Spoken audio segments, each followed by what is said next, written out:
आज इस बुलेटिन में बात होगी हिमाचल प्रदेश में बीजेपी के फेल हुए प्लान की, सीबीआई के समन पर अखिलेश यादव के करारे जवाब की, बात करेंगे बिहार में नीतीश को लेकर आरजेडी के बड़े प्लान की, एनडीए में बढ़ते टकराव की, जानेंगे किसानों के दिल्ली कूच को लेकर क्या हुआ फैसला, निजी अस्पतालों के महंगे इलाज पर क्या है सुप्रीम कोर्ट का केंद्र से सवाल, और बुलेटिन के आखिर में देखेंगे जाने माने कार्टूनिस्ट इरफान की किस खबर पर पड़ी तिरछी नजर। इसके अलावा तमाम बड़ी खबरों से आपको कराएंगे रूबरू, लेकिन सबसे पहले एक नजर सुर्खियों पर। राम रहीम के पैरोल मामले पर हाईकोर्ट की फटकार, हरियाणा सरकार को सख्त आदेश, कहा हमारी इजाजत के बिना न मिले पैरोल। ज्ञानवापी के व्यास तहखाने में पूजा की अनुमति देने वाले रिटायर्ड जज AK विश्वेश को मिली बड़ी जिम्मेदारी, लखनऊ यूनिवर्सिटी के बनाए गए लोकपाल। टीएमसी ने शाहजहां को किया सस्पेंड, बीजेपी से की डिमांड, आप भी हेमंत से लेकर बृजभूषण और अजय मिश्रा टेनी को निकाले बाहर। तेजी के साथ बंद हुआ शेयर बाजार, सेंसेक्स 195 अंकों की तेजी के साथ 72,500 अंक पर हुआ बंद, निफ्टी 32 अंकों की तेजी के साथ 21,983 अंक पर हुआ बंद। तो ये थी सुर्खियां। अब बात आज की सबसे बड़ी खबर की। हिमाचल प्रदेश में बीजेपी के साथ जाने वाले विधायकों को उनकी करनी की सजा मिल गई है, विधायकों को अयोग्य घोषित कर दिया गया है। तो दूसरी तरफ बीजेपी के लिए अब अपने विधायकों को सुरक्षित रखने की चिंता भी दिख रही है। पार्टी विधायकों को शिमला से बाहर नहीं जाने दे रही है। तो कैसे बीजेपी पर उल्टा पड़ गया उसका ही दांव, देखिए इस रिपोर्ट में। राज्यसभा चुनाव में क्रॉस वोटिंग करने वाले कांग्रेस सदस्यों की सदस्यता समाप्त हो चुकी है। विधानसभा स्पीकर कुलदीप सिंह पठानिया ने विधायकों को वित्त विधेयक और कटौती प्रस्ताव पर पार्टी के व्हिप का उल्लंघन का दोषी माना। दरअसल कांग्रेस ने विधायकों को लेकर शिकायत की थी कि सभी विधायकों को वित्त विधेयक पास कराने के लिए सदन में मौजूद होने का व्हिप जारी किया गया था, लेकिन 6 विधायक इस दौरान सदन में नहीं आए। पठानिया ने कहा कि विधायकों की सदस्यता रद्द होने का राज्यसभा चुनाव में क्रॉस वोटिंग से कोई संबंध नहीं है। राज्यसभा चुनाव में व्हिप लागू नहीं होता है। विधानसभा स्पीकर के फैसले के बाद अयोग्य करार दिए गए विधायक हाईकोर्ट पहुंच गए और उन्होंने विधानसभा स्पीकर के फैसले को चुनौती दी है। इन सब के बीच शिमला पहुंचे पर्यवेक्षक DK शिवकुमार ने कहा कि राज्यसभा चुनाव में जो हुआ वो दुर्भाग्यपूर्ण था। हमने सभी विधायकों से बातचीत की है, हमारे सभी विधायक एकजुट हैं, सुक्खू ही CM रहेंगे, हाईकमान ने सुक्खू को चुना था। बीजेपी रोज कोई न कोई ऑपरेशन चला रही है, लेकिन वो सफल नहीं होगी। जबकि भूपेंद्र सिंह हुड्डा ने कहा कि विधायकों में अब मतभेद नहीं है, हम एकजुट होकर लोकसभा का चुनाव लड़ेंगे। एक कोऑर्डिनेटिंग कमेटी बनाई जाएगी जिसमें CM, डिप्टी CM और प्रदेश कांग्रेस अध्यक्ष शामिल होंगे। कोई भी विधायक या प्रदेश कांग्रेस का पदाधिकारी पार्टी की बातों को लेकर प्रेस के बीच नहीं जाएगा। वैसे 6 विधायकों को अयोग्य करार देने के बाद हिमाचल प्रदेश में कांग्रेस विधायकों की संख्या 40 से घटकर 34 रह गई है, लेकिन अब बहुमत का आंकड़ा भी 35 से कम होकर 32 पर आ गया है। यानी बीजेपी की कांग्रेस सरकार गिराने की कोशिश पूरी तरह से फेल हो गई है। हिमाचल में कुछ नहीं बदलेगा, लेकिन 3 महीने बाद देश में बहुत कुछ बदल सकता है। केंद्र में सरकार भी बदल सकती है, क्योंकि 3 महीने में ही नई सरकार बन जाएगी। कभी भी चुनाव का ऐलान हो सकता है और बीजेपी को सबसे बड़ी चिंता देश के सबसे बड़े सूबे यूपी को लेकर है। यहाँ पार्टी को बड़े नुकसान की संभावना है, इसीलिए विपक्ष के नेता अखिलेश यादव को परेशान करने के लिए केंद्र की एजेंसी CBI मैदान में आ गई है। CBI ने अखिलेश यादव को समन भेजा था, बुलाया था। CBI के समन पर क्या कहा है अखिलेश यादव ने, देखिए इस रिपोर्ट में। लोकसभा चुनाव से पहले एक बार फिर ED और CBI का एक्शन तेज होता दिखाई दे रहा है। बिहार से लेकर दिल्ली तक ED की रडार पर विपक्ष के कई नेता दिखाई दे रहे हैं, तो वहीं CBI भी अब उत्तर प्रदेश में एक्टिव हो गई है। इसी कड़ी में CBI ने 28 फरवरी को सपा प्रमुख अखिलेश यादव को 5 साल पुराने मामले में समन जारी कर पूछताछ के लिए बुलाया था, जिस पर अखिलेश यादव ने बीजेपी को घेर लिया है। CBI के समन पर समाजवादी पार्टी के अध्यक्ष और उत्तर प्रदेश के पूर्व मुख्यमंत्री अखिलेश यादव ने जवाब दिया। लखनऊ में गुरुवार को प्रेस कॉन्फ्रेंस करके सपा प्रमुख ने कहा कि CBI की तरफ से जो कागज आया था उसका जवाब मैं दे चुका हूं।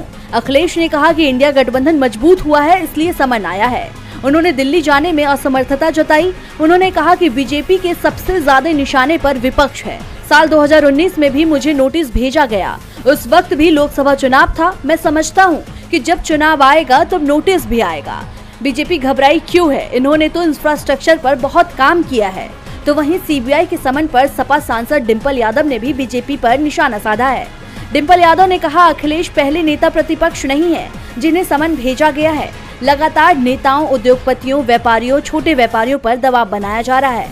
बीजेपी इंडिया गठबंधन की मजबूती से डर गई है, इसलिए ये किया जा रहा है। आपको बता दें कि अखिलेश यादव को 5 साल पुराने मामले में सीबीआई ने समन जारी कर पेश होने को कहा था, जिस पर अखिलेश यादव ने साफ कर दिया है कि वो सीबीआई की कार्रवाई में सहयोग करने को तैयार हैं। अगर सीबीआई लखनऊ में उन्हें बुलाती है तो वो जाने के लिए तैयार हैं। वर्चुअली भी सीबीआई की पूछताछ में जुड़ने को तैयार हैं। लेकिन अभी चुनाव की तैयारियां चल रही हैं, इसलिए दिल्ली जाना मुश्किल है। बीजेपी के लिए यूपी के बाद सबसे बड़ा संकट बिहार में आता दिखाई दे रहा है। पार्टी पूरे देश में विपक्षी दल और विपक्षी गठबंधन में सेंध लगाने की कोशिश कर रही है, लेकिन बिहार में उसके ही गठबंधन में सेंध लगती हुई नजर आ रही है।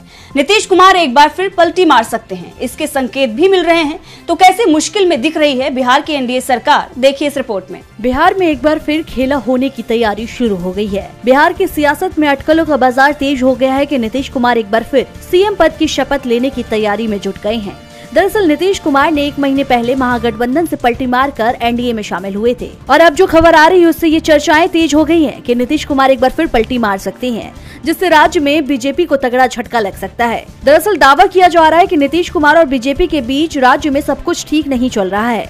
नीतीश कुमार ने एनडीए में शामिल होने से पहले बीजेपी के सामने कुछ शर्तें रखी थी, जिसे बीजेपी ने उस समय स्वीकार कर लिया था, लेकिन अब बीजेपी नीतीश कुमार की शर्तों को मानने से इनकार कर रही है। नीतीश कुमार बिहार विधानसभा भंग करने की बात कर रहे हैं, लेकिन बीजेपी नीतीश के इस प्रस्ताव से सहमत नहीं है और बीजेपी नीतीश कुमार के साथ खेल करने की कोशिश में है। राजनीतिक पंडितों का मानना है कि बीजेपी नीतीश के 30 विधायकों को अपने पाले में कर सकती है, यानी तेजस्वी यादव ने जेडीयू समाप्त होने की जो भविष्यवाणी की थी वो जल्द ही सच होने वाली है।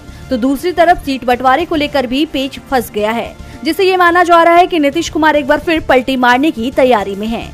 वैसे तेजस्वी यादव ने भी नीतीश को अपने पाले में करने की कोशिश शुरू कर दी है। महागठबंधन की रैली में नीतीश कुमार को न्योता दिया गया है, जिस पर नीतीश कुमार अब तक शांत नजर आ रहे हैं, जिससे ये माना जा रहा है कि नीतीश एक बार फिर पलटी मारकर बीजेपी को झटका दे सकते हैं। बिहार ही नहीं, महाराष्ट्र और यूपी में भी एनडीए में टकराव बढ़ता दिखाई दे रहा है। कई दल एनडीए छोड़ने की तैयारी कर रहे हैं। लोकसभा चुनाव से पहले एनडीए में बन रही भगदड़ की स्थिति ने उसे मुश्किल में फंसा दिया है। बीजेपी नेता भी सहयोगियों को अपने पाले में रखने में कामयाब होते नहीं दिख रहे हैं। तो अब किस दल ने बढ़ाई बीजेपी की चिंता, देखिए इस रिपोर्ट में। लोकसभा चुनावों से पहले एनडीए बिखरता दिखाई दे रहा है। एक के बाद एक सहयोगी उसका साथ छोड़ रहे हैं। टीडीपी से गठबंधन तय नहीं हो पाया, अकाली दल ने दूरी बना ली। एआईएडीएमके गठबंधन छोड़ गई, जेजेपी गठबंधन छोड़ने की तैयारी में है। नीतीश को लेकर भी संशय पैदा हो गया है, तो अजीत पवार पर भी सवाल उठ रहे हैं। जयंत चौधरी की आरएलडी अधर में लटकी हुई है। जयंत ने इंडिया गठबंधन छोड़ने का ऐलान किया था, लेकिन बीजेपी के साथ उनकी डील फिक्स नहीं हो पाई है। जयंत एक बार फिर इंडिया में वापसी की तैयारी करते दिख रहे हैं। तो सपा के साथ गठबंधन तोड़कर आए सुलहदेव भारतीय समाज पक्ष के अध्यक्ष ओपी राजभर ने भी अपने तेवर सख्त कर लिए हैं। लोकसभा चुनावों के लिए उन्होंने 5 सीटें मांगी है। साथ ही योगी सरकार में खुद को मंत्री बनाने का दबाव भी बीजेपी पर बढ़ा दिया है और यहाँ तक कह दिया है कि अगर उन्हें मंत्री नहीं बनाया गया तो वो होली नहीं मनाएंगे। यानी बीजेपी की होली खराब करने की तैयारी सहयोगियों ने ही कर ली है। इस बीच केंद्रीय मंत्री और रिपब्लिकन पार्टी ऑफ इंडिया ए के अध्यक्ष रामदास आठवले ने भी ऐलान कर दिया है कि उनकी पार्टी 8 से 10 सीटों पर चुनाव लड़ेगी।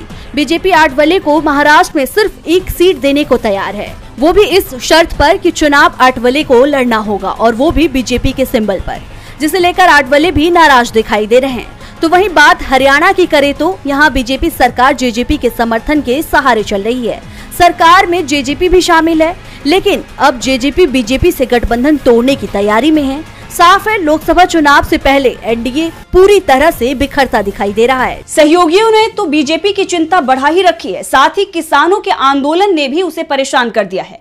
पंजाब हरियाणा बॉर्डर पर किसान इस समय डटे हुए हैं और जल्द ही दिल्ली की तरफ बढ़ने वाले हैं। लेकिन इससे पहले किसानों ने हरियाणा में बड़ी महापंचायत बुला ली है। तो क्या है किसानों का प्लान, देखिए इस रिपोर्ट में। पंजाब हरियाणा के शंभू और खनौरी बॉर्डर पर एमएसपी पर खरीद के गारंटी कानून समेत अन्य मांगों को लेकर चल रहे किसान आंदोलन का आज 17वां दिन है। आज किसानों ने दिल्ली कूच पर अहम फैसला लिया है। इसको लेकर बुधवार शाम को किसान मजदूर मोर्चा के कोऑर्डिनेटर सरवन पंधेर और संयुक्त किसान मोर्चा के जगजीत ढल्लेवाल की अगुवाई में संयुक्त मीटिंग हुई। इससे पहले मंगलवार को दोनों ने अपने अपने संगठनों से इस बारे में मीटिंग की थी। वहीं किसानों की मांग पर शुभकरण की जान लेने के मामले में पुलिस ने एफआईआर दर्ज कर ली है। इसके बाद किसानों ने शुभकरण को श्रद्धांजलि दी और इसके बाद भटिंडा में उनका अंतिम संस्कार कर दिया गया। इससे पहले खनौरी बॉर्डर पर 21 फरवरी को किसान शुभकरण की जान जाने के बाद किसानों ने दिल्ली कूच का फैसला 29 फरवरी तक टाल दिया था। किसानों के दिल्ली कूच टालने के बाद हरियाणा दिल्ली के टिकरी और सिंधु बॉर्डर को अस्थायी तौर पर खोल दिए गए थे। वहीं हरियाणा के 7 जिलों में लगी इंटरनेट की पाबंदी को भी हटा दिया गया था। वहीं अब किसानों ने दिल्ली कूच के फैसले से पहले 1 मार्च को सोनीपत के कतुरा गांव में महापंचायत का ऐलान किया है। इस महापंचायत में प्रदेश भर के खापे किसान संगठन के अलावा मध्य प्रदेश और उत्तर प्रदेश से भी किसान संगठन भाग लेंगे।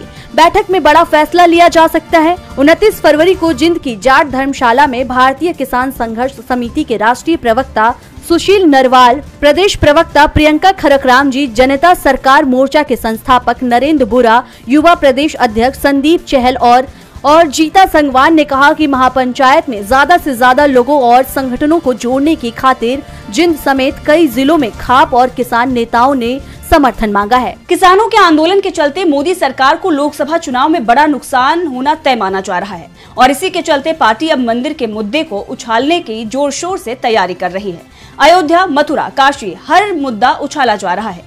आज मथुरा के श्री कृष्ण जन्मभूमि और शाही ईदगाह मस्जिद मामले को लेकर सुनवाई भी हुई। तो क्या हुआ कोर्ट में, देखिए इस रिपोर्ट में। कृष्ण जन्मभूमि मामले में इलाहाबाद हाई कोर्ट में 29 फरवरी को सुनवाई हुई। आज की सुनवाई में मुख्य रूप से मुस्लिम पक्ष की ओर से बहस की गई।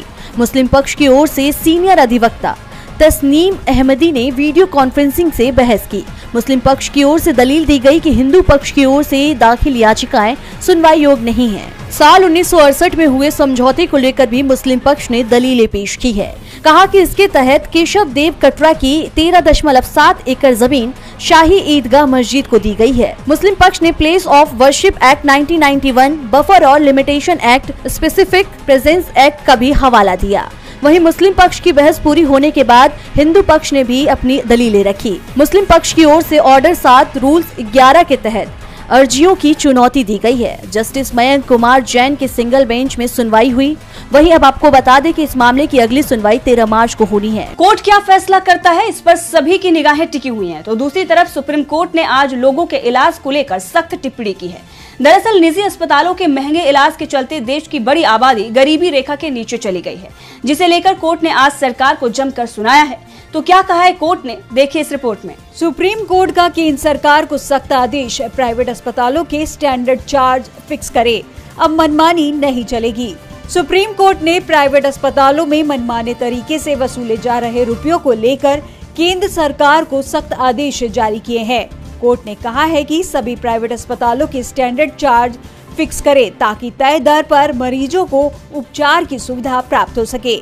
बता दें कि प्राइवेट अस्पतालों में फीस और अन्य चार्ज इतनी ज्यादा है कि आम आदमी का इलाज कराना मुश्किल हो गया है। एक बार अगर कोई अस्पताल में भर्ती होता है, मतलब उसके जीवन के आधे से ज्यादा कमाई खर्च हो जाती है। इसको देखते हुए ही केंद्र सरकार को सुप्रीम कोर्ट ने सख्त आदेश दिए हैं कि वो सभी राज्यों में अस्पताल के एक स्टैंडर्ड चार्ज फिक्स करे। प्राइवेट अस्पतालों में मनमानी फीस वसूली अब नहीं चलेगी। आपको बता दें कि non government organisation veterans forum for transparency in public life ने सुप्रीम कोर्ट में याचिका दायर कर मेडिकल चार्ज के अलग अलग मानकों को लेकर सवाल उठाए थे। याचिका में कहा गया था कि अलग अलग अस्पताल में मोतियाबिंद के इलाज के लिए 30,000 से 1 लाख रुपए तक फीस वसूली जा रही है, जबकि सरकारी अस्पतालों में कैटरेक्ट के ऑपरेशन 10,000 में हो जाते हैं, जिस पर सुप्रीम कोर्ट ने केंद्र सरकार को सख्त आदेश जारी किया है। और बुलेटिन के आखिर में देखते हैं जाने माने कार्टूनिस्ट इरफान की किस खबर पर पड़ी तिरछी नजर।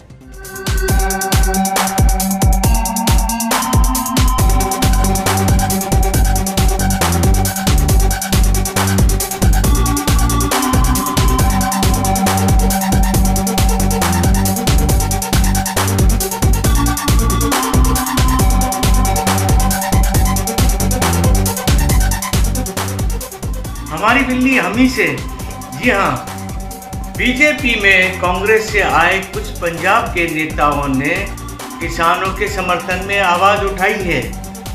अभी उनको ट्रेनिंग की भी तो ज़रूरत है, क्योंकि जब आप बीजेपी में आ गए हैं तो आपको ना तो किसानों पर, ना बेरोजगारी पर, ना महंगाई पर और ईवीएम पर भी बात नहीं करनी है।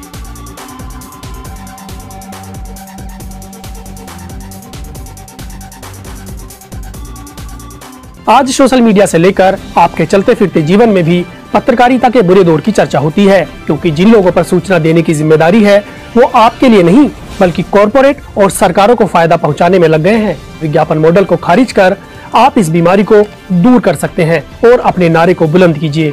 मेरे खर्च पर आजाद है खबरें।